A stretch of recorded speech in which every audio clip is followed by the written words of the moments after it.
Hi everyone, here we are in the very last recording, so hope everybody's had a great semester. This is for Chapter 12 and Chapter 13, and honestly I think this was about the most interesting reading of the semester. Not to discredit any of the other, I have learned a lot, but this was a lot of history. Start out with the mythology and then getting into the history. I just really enjoyed that. I always said after this program I think I might take a history class or two because I pretty much missed it the first go around. So I don't have a whole lot of questions. A couple of things that jumped out to me, I guess, was how women were considered property of men during the marriage course. They touched on slavery in this too, and people were also property. Very interesting about the one fellow who had 4 white slaves and 1 black. But that was, going through a lot of different things. I thought it was odd that a married man, if his wife was raped and he did not want her anymore, that he was allowed to drown her and the person who did rape her. That's just, I'm glad things have changed. I'd heard about the rule of thumb in Dr. Miller's class before, and, I did get into it, looked up a lot of things, and well, you can't always believe what the internet says, but the case was, what was it, the state versus, I forget who it was in the book, but I ended up looking it up, and it's kind of interesting to think that you could beat somebody as long as it's less than the diameter of the thumb. But in researching that, I'd seen where that was usually considered about 1 inch, and a man's thumb, the length of it from the fingernail down to the base of the fingernail down to the hand.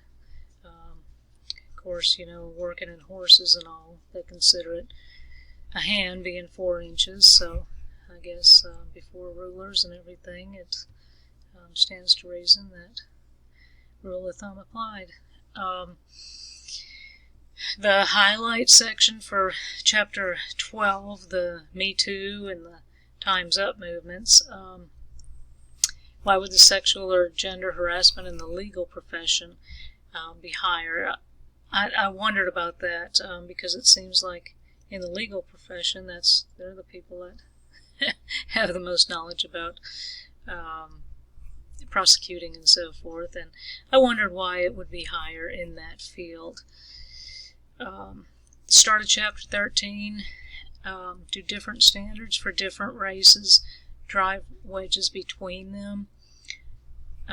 This can become a huge debate, and I think these couple chapters we're going to have some good debates going on, or good discussions I should say. But yeah, I do think that the different standards do drive wedges between the races. It gave the example there of the 2 kids trying to get into the same school, and due to the race, one got in, one did not. So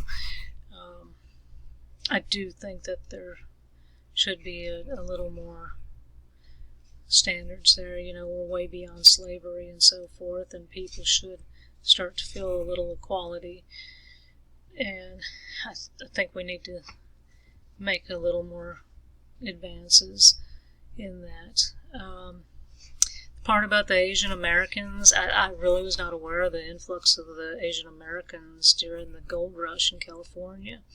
I always felt bad for the Asians during World War II being basically put in camps, here in America, and not allowed out just due to them being Asian. that's not that long ago. But sanctuary cities, the other highlight for Chapter 13. Yeah, I think they should be denied federal funding. I don't think that somebody can come to the country, commit crime, and then find a place of solitude, or not solitude, but sanctuary. I don't believe that should be allowed, but it happens. The last portion of Chapter 13, how far have we come?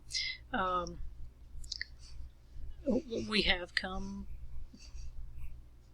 or made some advances, I would say, but it got into, to me, a little political debate down there, talking about Obama and so forth. But I think that with that, we definitely have a long way to go. But looking forward to the discussions this week, and I hope everybody has a great week, and happy Thanksgiving.